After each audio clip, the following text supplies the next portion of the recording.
আসসালামু আলাইকুম এভরিওয়ান, স্বাগতম সবাইকে এসআর সায়েন্স জোনে। আজ আমরা এসএসসি কেমিস্ট্রির চ্যাপ্টার 3 নিয়ে আলোচনা করব। এই চ্যাপ্টারটার নাম হচ্ছে পদার্থের গঠন। তো আজকে আমরা এই চ্যাপ্টারের যে টপিকগুলো নিয়ে আলোচনা করব সেগুলো হচ্ছে রাদারফোর্ডের পরমাণু মডেল, বোর পরমাণু মডেল, শক্তি স্তরের ধারণা এবং উপশক্তি স্তরের ধারণা। আজকে আমরা এই বিষয়গুলো নিয়ে আলোচনা করব। তো প্রথমে আছে আমাদের রাদারফোর্ডের পরমাণু মডেল।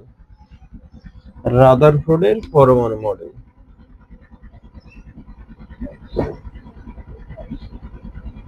রাদারফোর্ড। তো এই বিজ্ঞানী রাদারফোর্ড 1911 সালে 1911 সালে বিজ্ঞানী রাদারফোর্ড 1911 সালে একটা স্বর্ণপাতের উপরে একটা মনে করে এই স্বর্ণপাতের উপরে আলফা কণার বিচ্ছুরণ ঘটিয়ে সিদ্ধান্ত দেন আর কি। সেই সিদ্ধান্তগুলো পরবর্তীতে একটা তিনি মডেল আকারে পেশ করেন। তো সেটাই মূলত আমাদের এই রাদারফোর্ডের পরমাণু মডেল। তো তিনি এই পরীক্ষাটা করার জন্য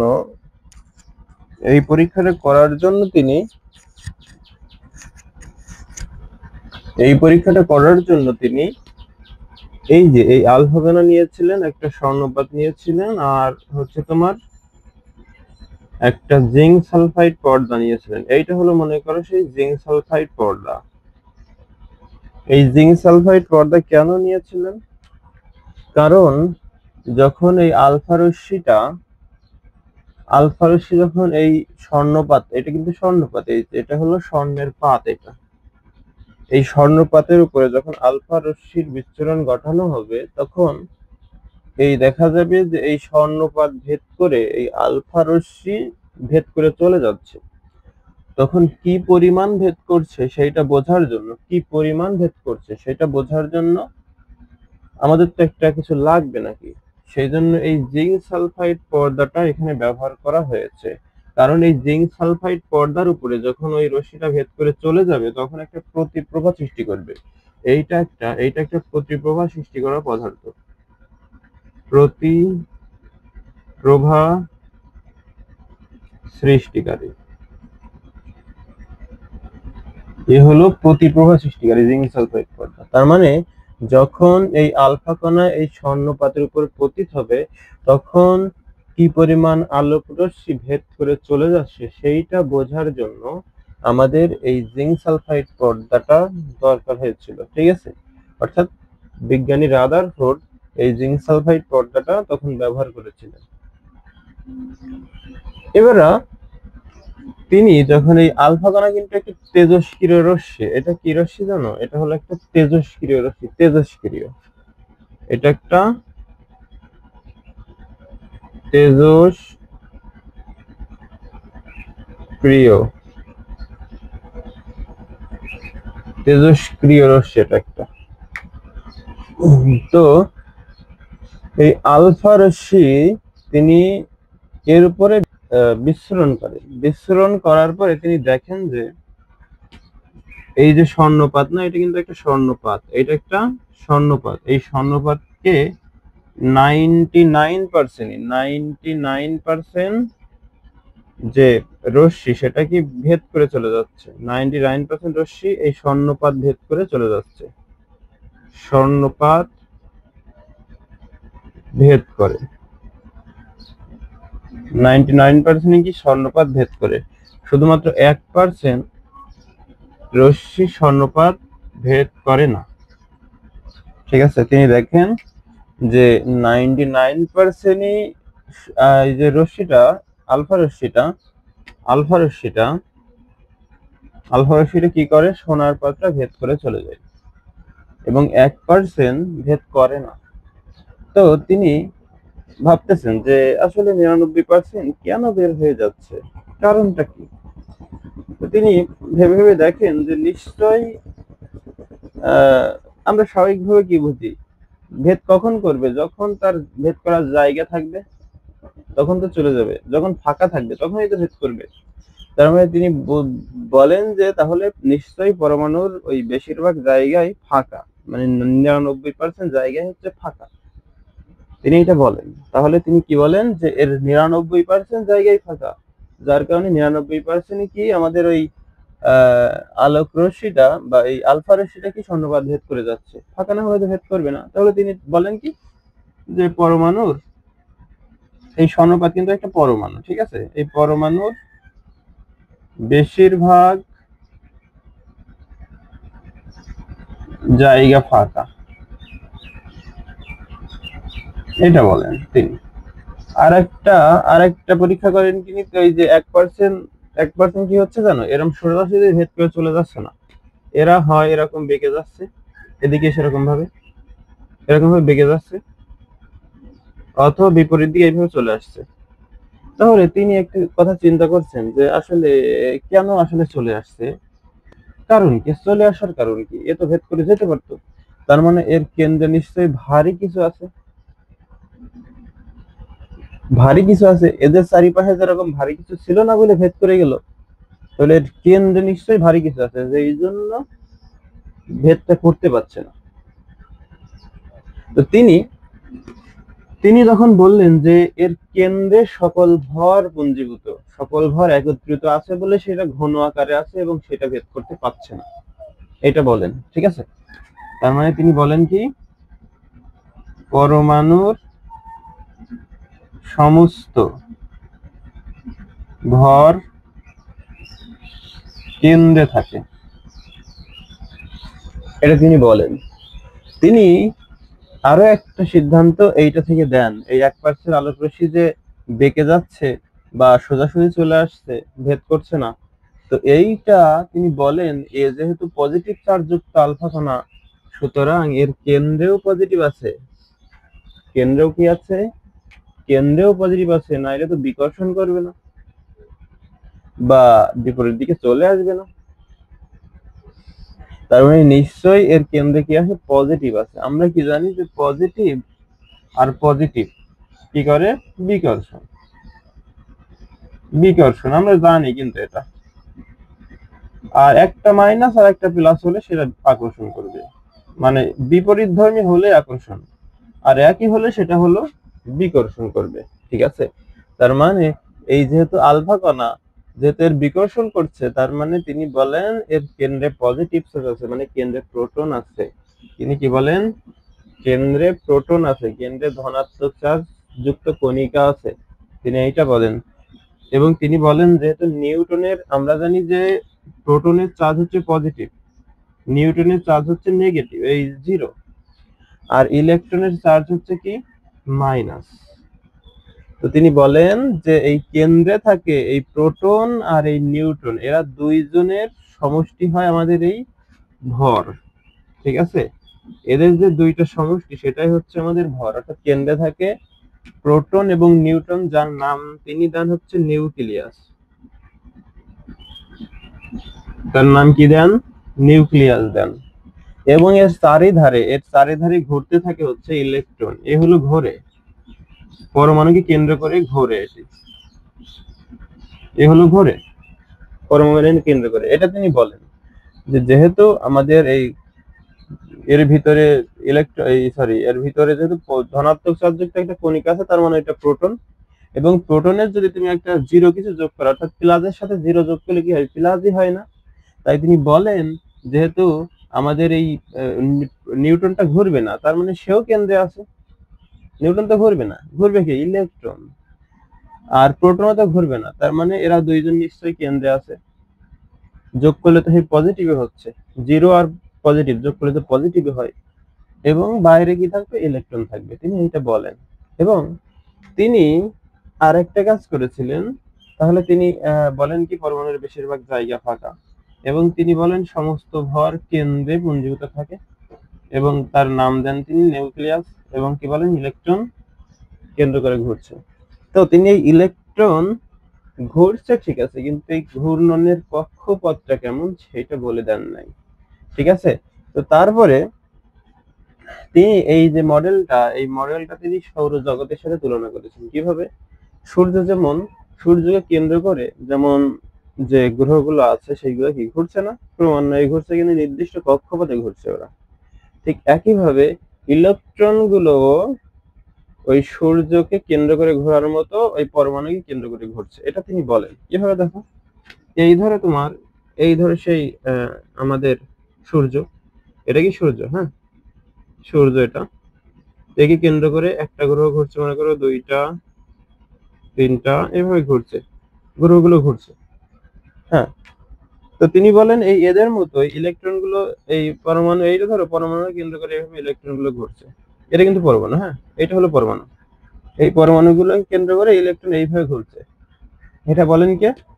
এটা বলেন হলো বিজ্ঞানী রাদারফোর্ড। এইভাবে ইলেকট্রন গুলো ঘুরছে। তো তিনি বলেন যে এই যে গ্রহগুলোর সাথে এই সূর্যের কিন্তু একটা কেন্দ্রমুখী বল আছে। কেন্দ্রমুখী বল যদি নাই থাকতো, তাহলে কি এই সূর্যের সাথে এরা স্থিরভাবে ঘুরতে থাকতো, নির্দিষ্ট কক্ষপথে ঘুরতে থাকতো? বলো। যদি বলই না থাকবে, তার ভিতরে আকর্ষণই না থাকবে, তাহলে না ছড়িয়ে যেত। তোমার স্বাভাবিক চিন্তা ভাবনায় কি বলে? যদি একটার উপর বল না থাকে, ধরো এই যে কলমটা, তাই কলমটা ধরার শক্তি আমার ধরো হাতে নেই, হাতটা প্যারালাইসিস হয়ে গেছে, তাহলে কি পড়ে যাবে? তার মানে ধরে রাখছে। তো এই কেন্দ্রমুখী বলটা, এই গ্রহ আর এই সূর্যের ভিতরে যে কেন্দ্রমুখী বল, এরা পরস্পরকে, এই গ্রহ আর সূর্যকে একত্রে বেঁধে রাখে এবং নির্দিষ্ট কক্ষপথে বারবার বারবার ঘুরতে থাকে। বুঝা গেল? তো তিনি বলেন যে এরকম কেন্দ্রমুখী বলের দ্বারা এরকম পরমাণুকে কেন্দ্র করে এরকম ঘুরছে। তাহলে তিনি এই সিদ্ধান্তগুলো দিয়েছিলেন। তো ইনার এই সিদ্ধান্তগুলো অনেক ত্রুটি ধরা পড়েছিল। ঠিক আছে, এইগুলো ছিল তার সিদ্ধান্ত। এই সিদ্ধান্তগুলোর ভিতরে আমাদের যে ত্রুটিগুলো তিনি পরবর্তীতে ধরা পড়েছিল, সেগুলো হচ্ছে ত্রুটি বা সীমাবদ্ধতা। একই কথা, বদ্ধতা, ত্রুটি বা সীমাবদ্ধতা। তো তিনি এই যে প্রথম সীমাবদ্ধতা হলো, এই যে আমাদের জানি এই যে এই গ্রহ, তাই না, এই গ্রহ আর এই সূর্যের ভিতরে যে কেন্দ্রমুখী বল আছে, ঠিক আছে, ভালো কথা, কিন্তু এরা কি ধনাত্মক বা ঋণাত্মক চার্জ যুক্ত? এরা কিন্তু ধনাত্মক বা ঋণাত্মক চার্জ যুক্ত না, এরা হলো চার্জহীন। গ্রহ এবং সূর্য চার্জহীন, কিন্তু এই ইলেকট্রন আর পরমাণুর ভিতরে যে এই প্রোটন ছিল, ইলেকট্রন চারিদিকে ঘুরছে, পরমাণুর ভিতরে আছে কি প্রোটন, এরা কি ধনাত্মক চার্জ আর ঋণাত্মক চার্জ যুক্ত। অর্থাৎ এদের চার্জ আছে, এদের চার্জ নেই। অর্থাৎ গ্রহগুলোর চার্জ আছে, গ্রহ এর কোনো চার্জ নেই। তাহলে চার্জহীন বস্তুর সাথে চার্জ যুক্ত বস্তুর তুলনা করা সঠিক হয়নি। যদি চার্জ থাকতো, ঠিক আছে, তোমার তুলনা করা ঠিক ছিল। কিন্তু যেহেতু ওদের হলো কিনে চার্জ আছে, ওদের চার্জ নেই, সুতরাং চার্জহীন বস্তুর সাথে তুমি কিভাবে চার্জ যুক্ত বস্তুর তুলনা করো? এটাই ছিল তার প্রথম ভুল। ঠিক আছে, তাহলে আর এর মডেলকে কিন্তু বলা হয় সৌর মডেল, কারণ তিনি তুলনা করেছিলেন সৌর জগতের সাথে। এইটা একটা সূর্য, সূর্যের চারদিকে গ্রহগুলো থাকে। আমরা জানি সূর্য সহ তার গ্রহগুলোকে একত্রে কি বলা হয়? সৌর জগৎ বলা হয়। সূর্যের যে জগৎ, সেটাই হচ্ছে কিন্তু সৌর জগৎ।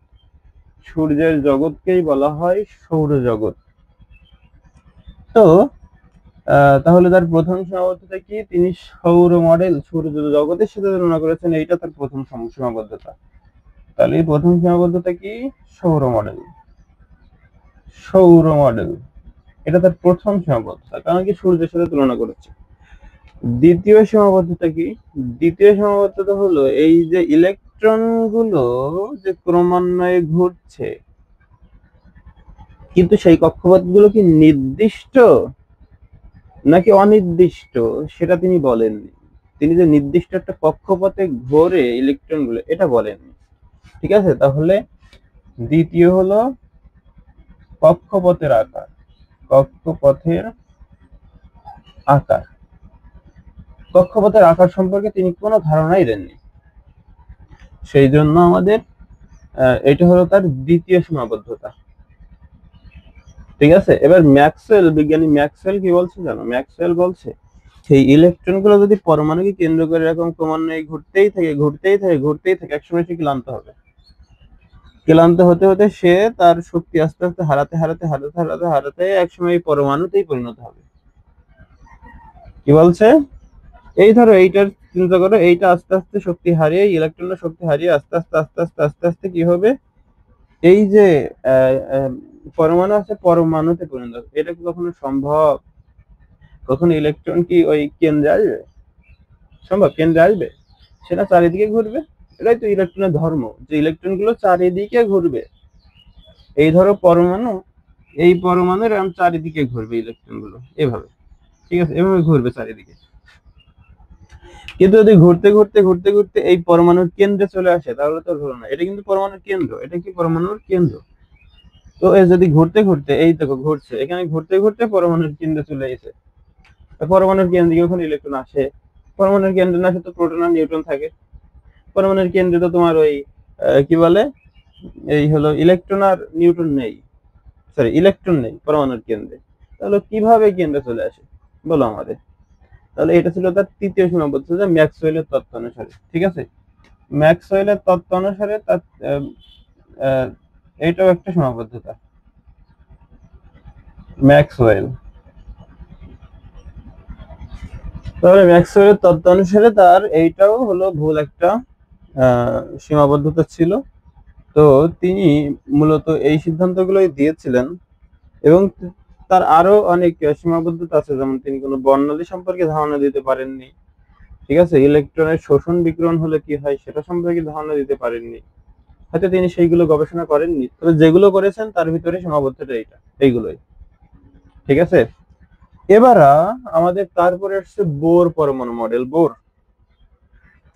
বোর পরমাণু মডেল বিজ্ঞানী বোর 1913 খ্রিস্টাব্দে।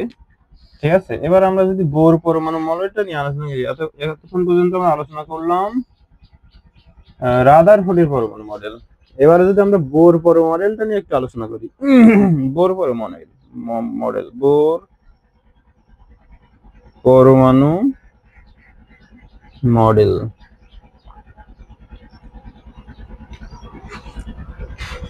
এই বিজ্ঞানী বোর এই রাদারফোর্ডের যে পরমাণুগুলো ত্রুটি, পরমাণু মডেলের যে ত্রুটিগুলো আমরা পেয়েছিলাম, এই যে এখন দেখেছি আমরা, এই যে সৌর মডেল, কক্ষপথের আকার, ম্যাক্সওয়েলের যে তত্ত্ব অনুসারে এইগুলো যে ভুল ছিল তার মডেলটা, তো তিনি এই ভুলগুলো সংশোধন করার জন্য একটা চেষ্টা করেন আর কি, এবং সেই চেষ্টার ফলরূপে তিনি কিছু সিদ্ধান্ত দিয়েছিলেন। তো সেটাই হচ্ছে আমাদের এই বোরের পরমাণু মডেল। ঠিক আছে, এই বিজ্ঞানী বোর কত সালে বলো তো? 1913 সালে। 1913 সালে মূলত এই সিদ্ধান্তগুলো দিয়েছিলেন। তিনি বলেন যে পরমাণুগুলো এরকম একটা নির্দিষ্ট কক্ষপথে ঘোরে। প্রথম যে কথাটা বলেন তিনি, এই যে একটা পরমাণুকে কেন্দ্র করে, এই পরমাণুকে, এই ধরো একটা পরমাণু, এই পরমাণুকে কেন্দ্র করে এই যে ইলেকট্রন, পরমাণুকে কেন্দ্র করে এই ইলেকট্রনগুলো নির্দিষ্ট কক্ষপথে ঘোরে। এখানে যদি খেয়াল করো তাহলে এখানে দেখো এটা একটাই কক্ষপথ বোঝাচ্ছে, এভাবে ঘুরছে বিচ্ছিন্ন ভাবে। কিন্তু এখানে দেখো তো এইটা মনে করো পরমাণু কেন্দ্র, হ্যাঁ, এইটা হলো একটা কক্ষপথ, স্থির কক্ষপথ, একটা স্থির কক্ষপথ, একটা স্থির কক্ষপথ। প্রত্যেকটাই একটা একটা কক্ষপথ। এখানে কয়টা কক্ষপথ আছে? একটা, দুইটা, তিনটা। আর এখানে কোনো কক্ষপথ ছিল? তাহলে তিনি প্রথমে বলেন যে এগুলো নির্দিষ্ট কতগুলো বৃত্তাকার কক্ষপথে ঘোরে। তাহলে তিনি 1 নম্বর যে কথাটা বা সিদ্ধান্তটা দেন সেটা কি? বৃত্তাকার নির্দিষ্ট কক্ষপথ। এটা ছিল তার প্রথম সিদ্ধান্ত, যে ইলেকট্রনগুলো নির্দিষ্ট কক্ষপথে ঘোরে। অর্থাৎ যদি প্রথম কক্ষপথ হয় তাহলে n এর মান হয় 1, যদি 2 নম্বর কক্ষপথ হয় n সমান 2, যদি 3 নম্বর কক্ষপথ হয় n সমান 3, যদি 4 নম্বর কক্ষপথ হয় n সমান 4, এইভাবে। ঠিক আছে, এবং এই কক্ষপথগুলোকে KLM এন দ্বারা চিহ্নিত করেন। এই কক্ষপথের নামগুলো কি দেন? কে এল এম এন, অর্থাৎ এন এর মান যখন অন তখন হলো কে শেল, যখন এন এর মান 2 তখন হলো এল শেল, যখন এন এর মান 3 তখন হলো এম শেল, এবং যখন এন এর মান 4 তখন হচ্ছে এন শেল। ঠিক আছে, তিনি এইগুলো বলেন আর কি। তিনি তারপরে আরেকটা বলেন যে এর একটা কৌণিক ভরবেগ আছে, ইলেকট্রন গুলো যে ঘুরছে, তাই না? এই যে ইলেকট্রন কেন্দ্রকে, এই নিউক্লিয়াসের কেন্দ্রকে কেন্দ্র করে ঘুরছে, তাহলে তার একটা নির্দিষ্ট ভরবেগ, কৌণিক ভরবেগ আছে। ঠিক আছে, তিনি এই কৌণিক ভরবেগের নাম দেন, 2 নম্বর সিদ্ধান্ত দেন M V R is equal to N H ভাগ 2 পাই। এই সিদ্ধান্তটা বা এই সূত্রটা তিনি দেন, কৌণিক ইলেকট্রনের কৌণিক ভরবেগ, এইটা হলো ইলেকট্রনের কৌণিক ভরবেগের সূত্র। অর্থাৎ কৌণিক ভরবেগ সূত্র সমান তুমি এটাও লিখতে পারো আবার এটাও লিখতে পারো, যেটা ইচ্ছা। তোমার প্রশ্নে যে মানটা দেওয়া থাকবে তার উপরে ডিপেন্ড করবে তুমি কোনটা ইউজ করবা, এইটা নাকি এইটা। যদি তোমার ভর দেওয়া থাকে, বেগ দেওয়া থাকে এবং ব্যাসার্ধটা দেওয়া থাকে, তাহলে তুমি এইটা নির্ণয় করবা, এই সূত্র ব্যবহার করবা। আর যদি তোমার প্লাঙ্কের ধ্রুবক দেওয়া থাকে এবং একটা কক্ষপথ দেওয়া থাকে, কক্ষপথের কত নম্বর কক্ষপথে ঘুরছে ইলেকট্রনটা, তাহলে তুমি এই সূত্রটা ইউজ করবা। এটা হলো প্লাঙ্কের ধ্রুবক। এটা কি? প্লাঙ্কের ধ্রুবক। আর এই এনটা হলো প্রধান কক্ষপথ, এই যে এখানে আমরা পড়ছি একটু আগে, এন সমান 1 2 3 এভাবে হতে পারে, এগুলো হলো প্রধান কক্ষপথ। এমটা হলো ইলেকট্রনের ভর, এটা হলো ইলেকট্রনের ভর। ভিটা হলো ইলেকট্রনের বেগ। আর এই আরটা হলো ব্যাসার্ধ, কক্ষপথের ব্যাসার্ধ। আরটা কি? কক্ষপথের ব্যাসার্ধ। তো তিনি এই দ্বিতীয় বলেন কি যে ইলেকট্রন গুলো কৌণিক ভরবেগ ঘোরে বলেন। এবং 3 নম্বরে বলেন, 3 নম্বরে কি বলেন জানো? 3 নম্বরে তিনি বলেন যে ইলেকট্রন গুলো যখন ঘোরে একটা কক্ষপথ থেকে আরেকটা কক্ষপথে মাঝে মাঝে গমন করে, তাদের দরকার হয় গমন করার। ঠিক আছে, ধরো এই হলো কেন্দ্র পরমাণুর, এই একটা কক্ষপথ আর এই একটা কক্ষপথ। এখন তুমি বলো তো কোথায় ইলেকট্রন বেশি থাকবে, ভিতরে নাকি বাইরে? অবশ্যই বাইরে, মানে এই কক্ষপথে ইলেকট্রনটা বেশি এই কক্ষপথের থেকে। যত বেশি পরিধি তত বেশি ইলেকট্রন। ঠিক আছে, এইটার পরিধি, বাইরের কক্ষপথটার পরিধি বেশি এবং ভেতরে যে কক্ষপথ সেটার পরিধিটা কম। সুতরাং যেখানে পরিধি বেশি সেখানে ইলেকট্রন বেশি, যেখানে পরিধি কম সেখানে ইলেকট্রন কম। তো 3 নম্বরে তিনি বলেন যখন ইলেকট্রন গুলো নিম্ন শক্তি স্তর থেকে উচ্চ শক্তি স্তরে যাবে, এটা কি নিম্ন শক্তি স্তর, এটা কি উচ্চ শক্তি স্তর? উচ্চ মানে বড় শক্তি স্তর, এটা হলো ছোট শক্তি স্তর। নিম্ন শক্তি স্তর থেকে যখন উচ্চ শক্তি স্তরে যাবে তখন শক্তির বিকিরণ করবে। কি করবে? নিম্ন থেকে উচ্চ শক্তির বিকিরণ।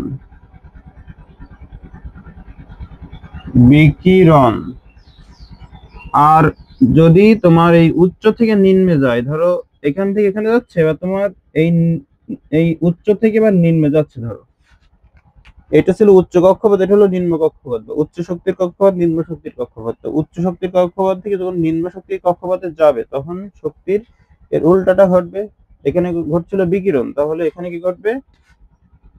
শোষণ। অর্থাৎ উচ্চ থেকে নিম্ন শক্তির শোষণ ঘটবে। আচ্ছা, তোমরা একটা উদাহরণের মাধ্যমে মনে রাখতে পারো। ধরো একজনের অনেক টাকা আছে, হ্যাঁ, অনেক টাকা। তার মানে কি? সে বড় লোক, তাই তো? অনেক টাকা আছে, তার মানে সে উচ্চ শক্তি স্তর। তুমি চিন্তা করো, যার মেলা টাকা সে কি? উচ্চ শক্তি স্তরে, এবং যার কম টাকা সে কি? নিম্ন শক্তি স্তরে। তা যখন সেই মেলা টাকার ব্যক্তিটা, মেলা টাকার যে যার বহু টাকা, সে যদি একটা গরিব গ্রামে যায়, ঠিক আছে, সে যদি গরিব গ্রামে যায় এবং সে যদি ভালো মানুষ হয়, তাহলে কি করবে? সবার ভিতরে কিছু টাকা সে বিলিয়ে দেবে, তাই না? ধরো এমন একটা গ্রামে গেছে যে গ্রামের অবস্থাটা খুবই খারাপ এবং তাদের টাকা পয়সা নেই বললেই চলে, এরকম। তো সেই গ্রামে যদি ওই বড় লোক যায়, তাহলে কি করবে? গরিবদেরকে টাকাটা দিয়ে দেবে, মানে বিকিরণ করবে। গরিবদের টাকা দিয়ে দেওয়া মানে কি? বিকিরণ করে দেওয়া, ছড়িয়ে দেওয়া।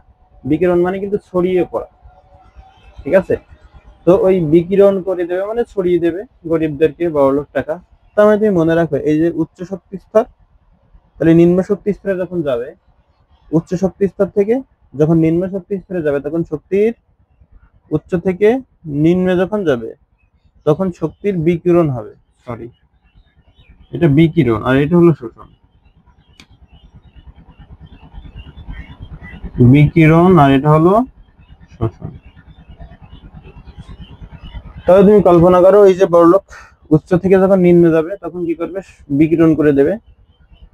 আর যখন ওই ধরো গরিব মানুষ একটা বড়লোক জায়গায় গেছে, হ্যাঁ, তো তার চারিধারে অনেক টাকা, অনেক টাকা রয়েছে, তাহলে কি করবে, সে টাকা যত ইচ্ছে তত নিয়ে নেবে। তার মানে কি, শোষণ করবে। যখন তার টাকা নেই, টাকার স্থানে গেছে, তখন কি করবে, টাকাটা নিয়ে নেবে, মানে শোষণ করবে, ঠিক আছে। সেজন্য নিম্ন থেকে যখন উচ্চে যাবে তখন শক্তির শোষণ হবে। এটা তোমরা এইভাবে মনে রাখতে পারো, যে বড় লোক যখন কোনো গরিব গ্রামে দেখো তো যাবে, তখন ছড়িয়ে দেবে, তার মানে বিকিরণ করবে। আর যখন গরিব মানুষ কোনো বড় জায়গায় বা কোনো টাকাওয়ালা জায়গায় যাবে, যদি তার চারিপাশে এনাফ টাকা থাকে, তাহলে কি করবে, সে ওই টাকাগুলো নিয়ে নেবে বা শোষণ করবে। বুঝা গেল? তো এটা তোমরা এইভাবে মনে রাখবা, যে উচ্চ থেকে নিম্ন গেলে বিকিরণ, আর সরি, নিম্ন থেকে উচ্চে গেলে শোষণ, আর নিম্ন থেকে এই উচ্চ থেকে নিম্নে গেলে বিকিরণ। এটা তোমরা মনে রাখবা, ঠিক আছে। এটা কিন্তু খুবই ইম্পর্টেন্ট। ওই উদাহরণটা সাহায্যে মনে রাখবা, তাহলে ভালো হবে। এবার তাহলে তিনি এই কয়টা সিদ্ধান্ত দিয়েছিলেন, এবং তিনি বলেছিলেন যে যদি এরকম ইলেকট্রন গুলো এরকম ভাবে বিকিরণ ঘটায়, তাহলে কিছু বর্ণালী সৃষ্টি করে। কি সৃষ্টি করে? বর্ণালী সৃষ্টি করে। তিনি বলেন 4 নম্বরে বর্ণালী কি, বর্ণালী। ইলেকট্রন যখন এক কক্ষপথে এক কক্ষপথ থেকে আরেক কক্ষপথে লাফিয়ে যায়, ইলেকট্রন যখন এই কক্ষপথে লাফাবে, তখন কি নিশ্চয়ই একটা শক্তি বিকিরণ করবে। বিকিরণ করলে অথবা শোষণ করলে সে একটা বর্ণালী সৃষ্টি করবে। কি সৃষ্টি করবে? বর্ণালী সৃষ্টি করবে। এবং তিনি এক ইলেকট্রন বিশিষ্ট, এটা হলো এক ইলেকট্রন বিশিষ্ট পরমাণুর বর্ণালী, বর্ণালীর ব্যাখ্যাটা দিয়েছিলেন তিনি। এক ইলেকট্রন বিশিষ্ট অর্থাৎ যে সকল পরমাণুর একটা ইলেকট্রন থাকবে, যেমন হাইড্রোজেন। এই হাইড্রোজেনের ইলেকট্রন কয়টা? ভর সংখ্যা, এই পারমাণবিক সংখ্যা যত, ইলেকট্রন সংখ্যাও তত। মানে পারমাণবিক সংখ্যা যদি 1 হয়, ইলেকট্রন সংখ্যা হচ্ছে তার 1। তাহলে তার মানে এর ইলেকট্রন কয়টা? ইলেকট্রন হচ্ছে একটা। তার মানে এই এর যে বর্ণালীটা, সেটা আমাদের এই বোর পরমাণু মডেল দ্বারা ব্যাখ্যা করা সম্ভব। কিন্তু যদি ইলেকট্রন 1-এর অধিক হয়ে যায়, যেমন হিলিয়ামের পারমাণবিক সংখ্যা কত বলো? 2। তাহলে তার ইলেকট্রন কয়টা? ইলেকট্রনও 2টা। ইলেকট্রন কয়টা? ইলেকট্রনও কিন্তু 2টা। ইলেকট্রন যদি 2টা হয়, তাহলে তো তখন আর বোর পরমাণু মডেলের খাটছে না, কারণ তিনি বলেছেন একটা ইলেকট্রনের বর্ণালী, একটা ইলেকট্রন বিশিষ্ট যে সকল পরমাণু আছে তাদের বর্ণালীটা তিনি ব্যাখ্যা করেছেন, বা তাদের বর্ণালীটা তিনি দেখেছিলেন আর কি, ঠিক আছে।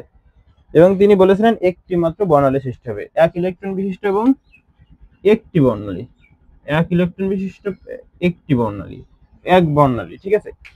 একটি ইলেকট্রন বিশিষ্ট পরমাণুর একটি বর্ণালী তিনি ব্যাখ্যা করেছিলেন। তো এইগুলো ছিল তার হলো কিনা মডেলটা।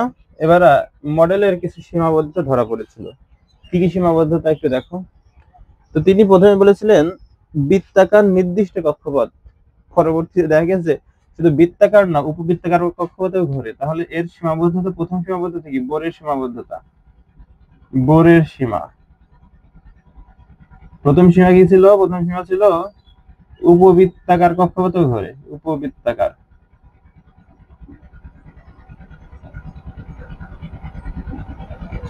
প্রথম সীমাবদ্ধতা কি? উপবৃত্তাকার কক্ষপথেও ঘোরে।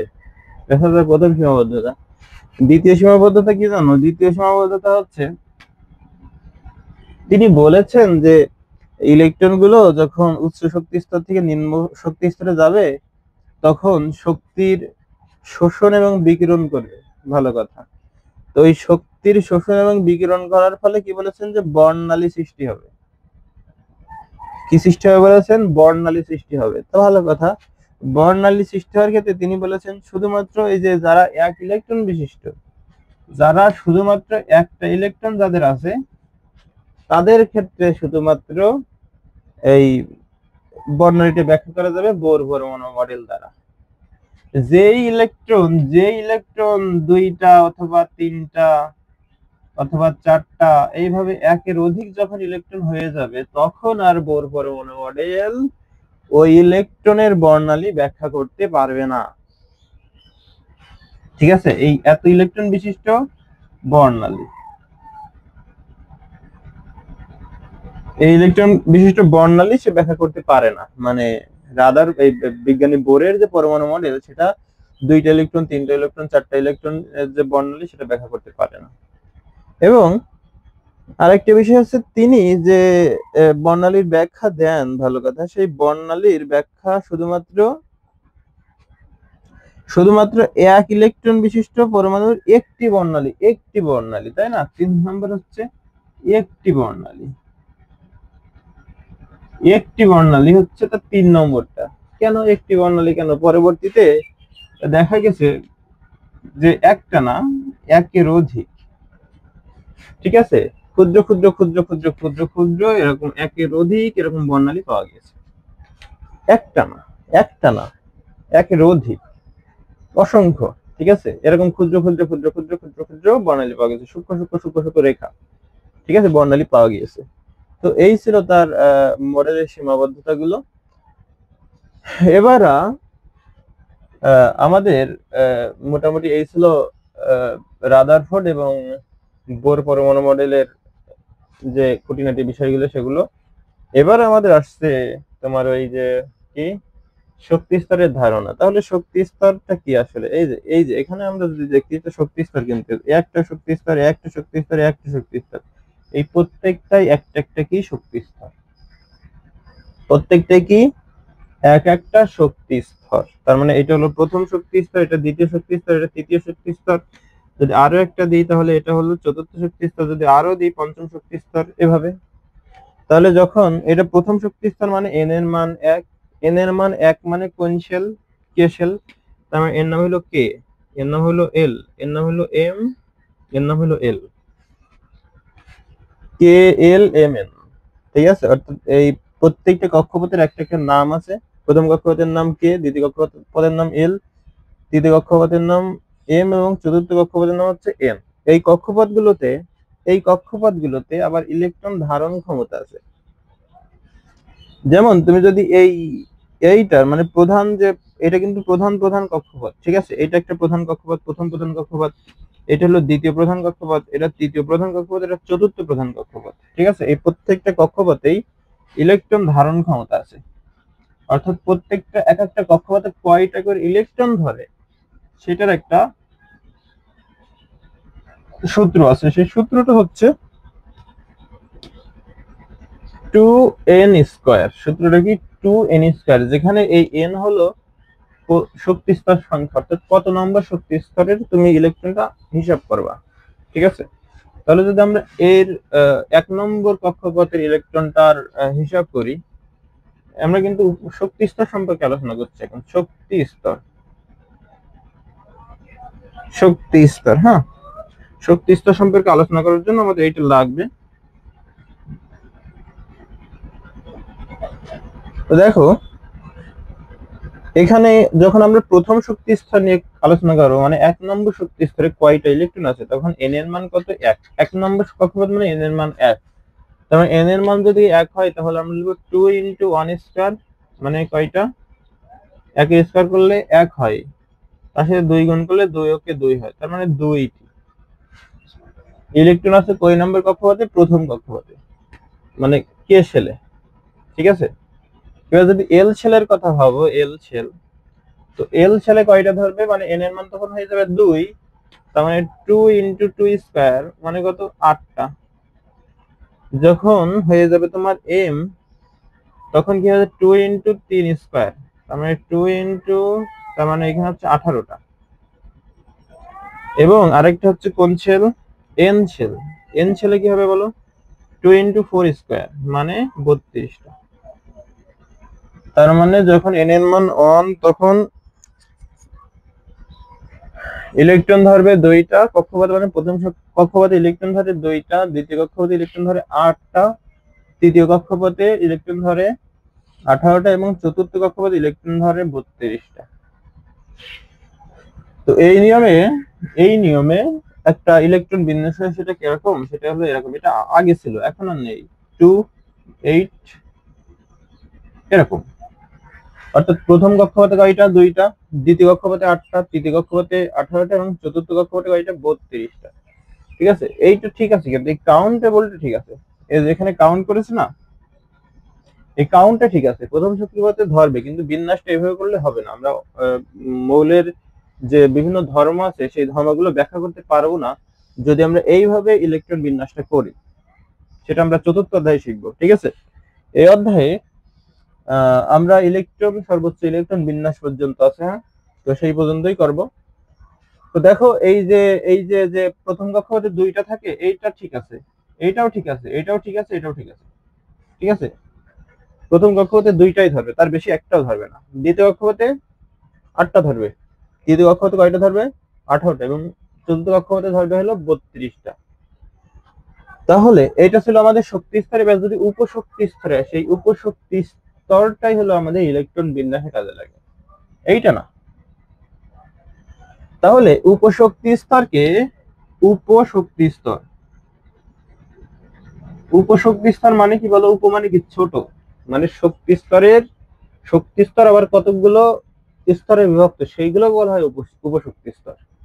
ঠিক আছে, তার মানে এখানে এই যে প্রধান শক্তি স্তরটা, এই প্রধান শক্তি স্তর কি ছিল? এন এর মান 1, এন এর মান 1 মানে একটা উপস্তর বিদ্যমান। কয়টা? একটা উপস্তর। এন এর মান যদি 1 হয়, একটা উপস্তর বিদ্যমান, তাহলে সেটা হবে অনেস। এটাকে প্রকাশ করা হয় এস, এই উপশক্তি স্তরকে প্রকাশ করা হয় এস পি ডি এফ দ্বারা। ঠিক আছে, কি কি দ্বারা প্রকাশ করা হয়? S P D F. উপশক্তি স্তরে গুলো প্রকাশ করা হয় এস পি ডি এফ। প্রধান শক্তি স্তরে এন এর মান কত বলো? এন এর মান যখন 1, অর্থাৎ কেশেল যখন, তখন এন এর মান কত? 1। এন মান কত? 1। যখন এন মান 1 হবে, তখন তার কক্ষপথ হবে শুধুমাত্র অনেস। এখানে পর্যায়ক্রমে যাবে, প্রথমে অনেস, তারপরে দেখো যদি তোমার এল শেল হয়, তাহলে এন এর মান কত? 2। তখন হবে এই যে 2 মানে এন এর মান 2 না, তাহলে এখানে দেবো 2s আর হলো 2p।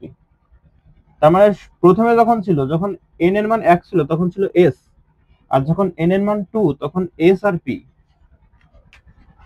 শুধুমাত্র এন এর মান 2 বলে এখানে 2 হয়েছে, এন এর মান 1 বলে এখানে 1 হয়েছে। বুঝা গেল? এবারে যখন এন এল, এবার ধরো এম আসবে কক্ষপথ। ঠিক আছে, এম কক্ষপথে তোমার এন সমান কত বলো? 3। তার মানে কি হবে এবার? তাহলে এবার 3টে হবে, এস পি আর ডি, অর্থাৎ 3s 3p আর 3d। বুঝা গেছে? এবারে যদি তোমার এন কক্ষপথ হয়, তাহলে এন সমান কত? 4। তাহলে 4 যদি হয়, কি হবে? 4s, তারপর 4p, তারপর 4d আর 4a। বুঝা গেল বিষয়টা? এন এর মানের উপর আমরা এন যে মান, সেটা তার আগে বসাবো। বুঝা গেল? এবং যে কয়টা এন এর মান দেখো, সে কয়টাই উপশক্তি স্তর। দেখেছো? যদি এন এর মান তোমার 4 হয়, তাহলে 4টা, 1টা 2টা 3টা 4টা উপস্তর। যদি এন এর মান 3 হয়, তাহলে 3টা উপস্তর, 1টা 2টা 3টা উপস্তর। যদি এন এর মান 2 হয়, তাহলে 2টা, এন এর মান 1 হলে 1টা উপস্তর।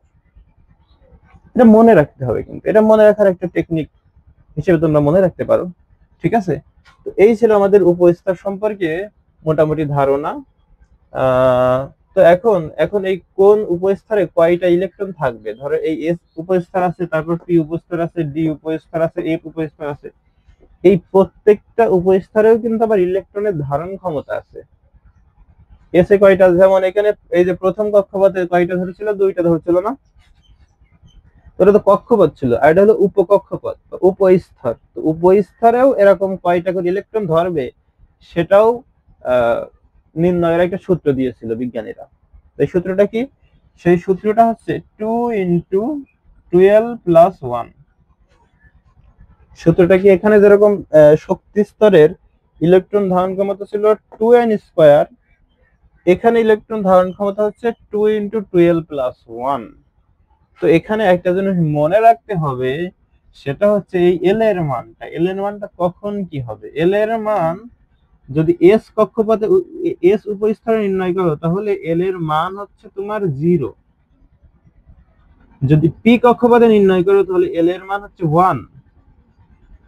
যদি ডি কক্ষপথে নির্ণয় করো, এল সমান হচ্ছে 2।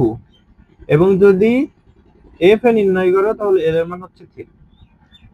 এইগুলো তোমার মনে রাখতে হবে যে এস হলে এল এর মান 0, পি হলে এল এর মান 1, ডি হলে এল এর মান 2, আর এফ হলে এল এর মান 3। অর্থাৎ 1 কম হবে। এস মানে 1 নম্বরে, তার মানে 1 কম মানে 0। এস যখন পি হলো 2 নম্বরে, তাহলে 2 থেকে 1 কমে 1। এভাবে মনে রাখতে পারো তুমি।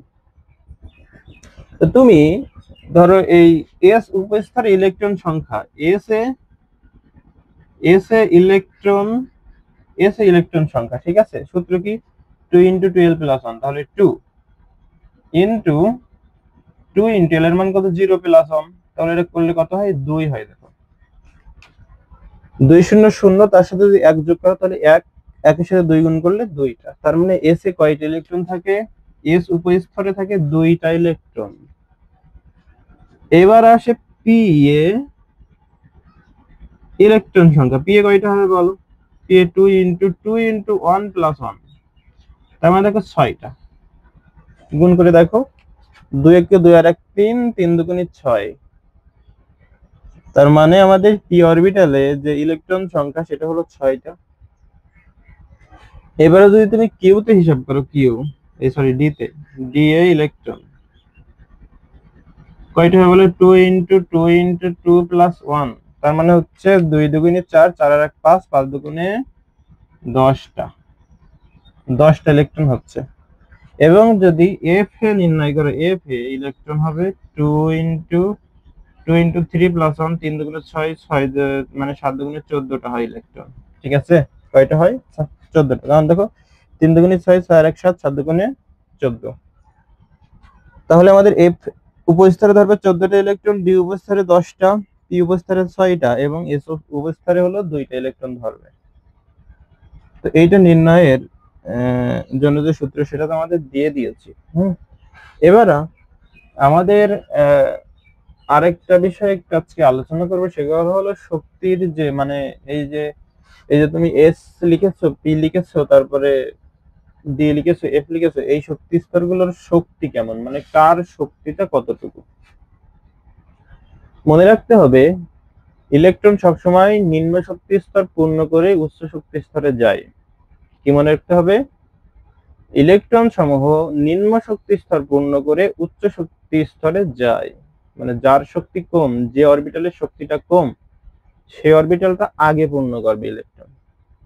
এবং যে শক্তি স্তরে ইলেকট্রনটা, এই যে শক্তি স্তরের শক্তিটা বেশি, সেই শক্তি স্তরে পরে যাবে ইলেকট্রন।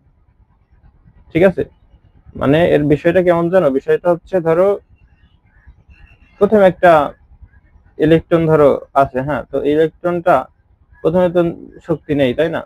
তাহলে যখন সে প্রথম শক্তি স্তরে যাবে, প্রথম শক্তি স্তরে গিয়ে ওর শক্তিটা দখল করে নেবে।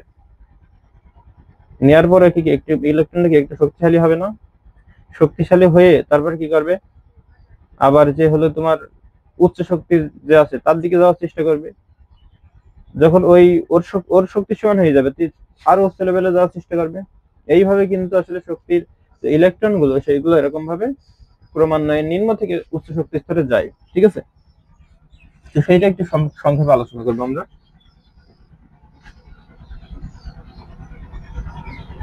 শক্তি স্তরের শক্তি, হ্যাঁ, এই উপশক্তি স্তরের শক্তি। ধরো তুমি অনেস নির্ণয় করবা, অনেস, তারপরে 2s, তারপরে 3s, তারপর 3p, তারপরে 3d, তারপর 4s। ঠিক আছে, তুমি এইগুলো ধরো নির্ণয় করবা, 3s, 3p, 3d, তারপর 4s। ঠিক আছে, এইগুলো তুমি নির্ণয় করবা। এখানে 2s আর 2p ছিল,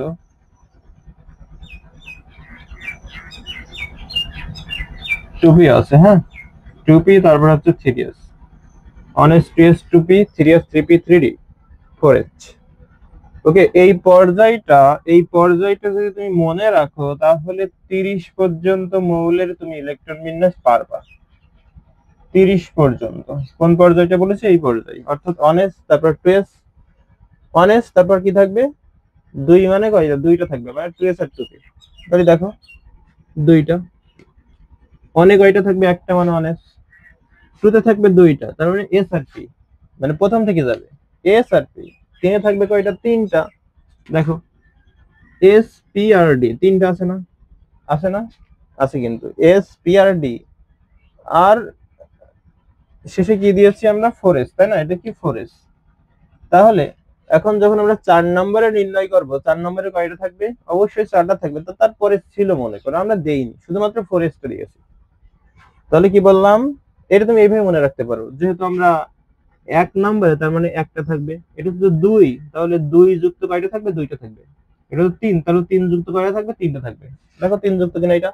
এখানেও 3 যুক্ত, এটাও 3 যুক্ত, এটাও 3 যুক্ত, তো এটা হচ্ছে 3টা আছে। 2 যুক্ত মানে 2টা থাকবে, এই যে একটা 2টা। 1 যুক্ত কয়টা থাকবে? একটা থাকবে। এটা মনে রাখলেই হবে তোমার। 1 যুক্ত একটা, শুধুমাত্র অনেক। 2 যুক্ত 2টা, 2s আর 2p, 2টা হয়ে গেছে। আর 3 যুক্ত 3টা, 3s 3p 3d হয়ে গেল। আর 4s এ একটাই নিলাম, কারণ আমাদের ওই পর্যন্ত 30 পর্যন্ত যায়, তার বেশি আর যাওয়া লাগে না, সেই জন্য। এবার ধরো তুমি 1s এর শক্তিটা নির্ণয় করবা। তো 1s এর শক্তি নির্ণয় করার শক্তি হচ্ছে, শক্তি মানে উপস্তরের শক্তি, স্তরের শক্তি সমান, উপস্তরের শক্তি সমান সূত্র হচ্ছে n plus L. n plus L, এই এনটা কি জানো? এনটা হলো, এই যে তুমি ধরো এই 1s এর নির্ণয় করবে না, তো 1s এর আগে যে সংখ্যাটা আছে সেইটা হলো n এর মান, মানে প্রধান কক্ষপথ, মানে এটা 1 নম্বর কক্ষপথ বলে n এর মান 1। তার মানে এইটা হলো 1 নম্বর কক্ষপথ। ঠিক আছে, তার মানে তুমি এখানে দেবা কত? বলো বলো আমার। n এর মান দেবা 1। আর s এর মান কত? s এর মান দেখো, তুমি একটু আগে লিখেছিলে s এর মান 0 লিখেছিলে না? s এর মান, এই সরি l এর মান s অরবিটালি কত? 0। তাহলে লেখো 0। কত হয়? 1 হয়। তার মানে এর শক্তি কত? এর শক্তি কত? এর শক্তি হচ্ছে 1। তুমি যদি এবার 2s এর ক্ষেত্রে খেয়াল করো, 2s এর ক্ষেত্রে শক্তি কি হবে বলো তো? n এর মান n প্লাস l, তাহলে n এর মান হচ্ছে 2, এই যে 2। আর s এর মান কত? s অরবিটালে l এর মান কত? l এর মান 0, তার মানে কত হচ্ছে? 2। এবার তুমি এই 2p এর ক্ষেত্রে নির্ণয় করো, 2p। তাহলে 2p এর ক্ষেত্রে কি হবে বলো? n এর মান 2, আর p এর মান কত জানি আমরা? l এ, মানে p তে l এর মান কত? 1। তাহলে 2 আর 1 কত হচ্ছে? 3। ঠিক আছে, এবার যদি 3p তে নির্ণয় করো, 3s, তাহলে 3s এ নির্ণয় করলে কত হচ্ছে বলতো আমাদের? 3s হচ্ছে তোমার 3 প্লাস s এর মান কত? s অরবিটাল l এর মান কত? 0, তাহলে কত হচ্ছে? 3। আবার কত? 3p তে n এর মান তো 3, p এর মান কত? 1, তার মানে কত? 4। আর কত হচ্ছে? 3d, 3d তে কত হচ্ছে বলো আমার? 3 প্লাস d এর মান কত? 2, তার মানে কত হচ্ছে? 5। বুঝেছো? এবার ধরো তুমি, বাকি আছে কি 4s, তো 4s এর হিসাব করো। 4s এ কত হচ্ছে বলো আমারে? n এর মান কত? 4, s এর মান কত? s অরবিটালে এই l এর মান কত? 0, তার মানে কত হচ্ছে? 4। ঠিক আছে, l এর মান কত হচ্ছে? সরি, 4s এ আমাদের যে শক্তি সেটা কত হচ্ছে? 4। ঠিক আছে, তার মানে এই 4s এ কিন্তু শক্তিটা এই d এর থেকে কম, মনে রাখতে হবে। তাহলে একটু খেয়াল করো তো, এখানে সর্বনিম্ন শক্তিধারী উপস্তর কোনটা? এইটা, মানে এর 1। তারপরে কে? তারপরে এইটা, এর 2, এই যে এর 2। তারপরে কে? তারপরে দেখো, তুমি একটা জিনিস লক্ষ্য করে দেখবা যে এর আর এর শক্তি একই। দেখো, লক্ষ্য করে দেখো, এই 2p আর এই 3s এর শক্তি একই। তো যখন এই দেখো, এখানেও 3, এখানেও 3, তো যখন এরকম শক্তি একই হয়ে যাবে, তখন তার আগের যে পূর্ণ সংখ্যাটা আছে, অর্থাৎ n এর মান যার কম, সেইটাই আগে ইলেকট্রন যাবে। এবার আমরা এই যে শক্তির উচ্চ ক্রম অনুসারে না, মানে শক্তির নিম্ন থেকে উচ্চের দিকে কি হবে? ইলেকট্রন গুলো প্রবেশ করবে, এটা আমরা বলেছি। তারপর প্রথমে যাবে কোথায়, এখানে আসবে ইলেকট্রন, প্রথমে এটা পূর্ণ করবে, মানে এখানে কয়টা ইলেকট্রন ধরে, দুইটা, দুইটা পূর্ণ করে বাকিটাই যাবে। এ দুইটা পূর্ণ করবে, দুইটা পূর্ণ করার পরে যেই থাকলো, ধরো একটার ইলেকট্রন আছে চারটা, হ্যাঁ কয়টা আছে, চারটা, তো এখানে দুইটা পূর্ণ করবে, করে বাকিটা তারপরের অরবিটালে যাবে। তারপরে কোথায় যাবে বলো, তারপরে শক্তি কার, এর, মানে এর নিম্ন ছিল, তারপরে একটু বেশি কার, এর, তার মানে তারপরে যাবে এতে। তারপরে কোথায় যাবে বলো, টুপিতে না থ্রি আছে, দুইটা শক্তি দেখি দেখো, টুপি আর থ্রি আছে শক্তি না একই, তাহলে কোথায় যাবে, যার এই এন এর মান কম, দুইটা শক্তি যত একই দেখো, দুইটা শক্তি যদি একই দেখো, তাহলে যার এন এর মান কম সেখানে শক্তি আগে যাবে, সেখানে ইলেকট্রন আগে যাবে, তার মানে এখানে ইলেকট্রন আগে যাবে, তারপরে যাবে এখানে, বুঝেছো? তাহলে এখানে যাবে ইলেকট্রন, তারপরে এখানে যাবে ইলেকট্রন, দুইটা শক্তি আগে ছিল, এন এর মান যার কম সেখানে শক্তি আগে যাবে। তারপরে আছে three P R three D, তো three P R three D আর ফোর এস, এদের ভিতরে শক্তি কার কম, কার কম, কার কম, কার কম, দেখো দেখো, এই দেখো থ্রি এস কই, থ্রি পি কোথায়, এই যে থ্রি পি, থ্রি পিতে শক্তি কত, চার, থ্রি পিতে শক্তি কত, চার, আবার এই ফোর এস এর শক্তি কত, চার, তারপরে দুইটা শক্তি একই, তাহলে যেখানে এন এর মান ছোট সেখানে আগে ইলেকট্রন প্রবেশ করবে নাকি, তাহলে এর মান কার ছোট, ফোর এস নাকি এই থ্রি পি, অবশ্যই থ্রি পি, তাহলে এখানে আগে ইলেকট্রন প্রবেশ করবে। তারপরে কোথায়, তারপরে ফোর এস, তারপরে কোথায়, তারপরে হচ্ছে ডি তে, কারণ ডি এর শক্তি সব থেকে বেশি, দেখো থ্রি ডি এর শক্তি সব থেকে বেশি, সুতরাং সর্বশেষ থ্রি ডি তে প্রবেশ করবে, এখানে, তারপরে এখানে, তারপরে এখানে। আমরা আগামী ক্লাসে এই বিষয়টা নিয়ে আলোচনা করবো সুন্দরভাবে, ঠিক আছে? তো পরবর্তী ক্লাসের আমন্ত্রণ জানিয়ে তোমাদের আজকে এই ক্লাসটা এখানেই শেষ করছি। সবাই ভালো থাকবে, আসসালামু আলাইকুম।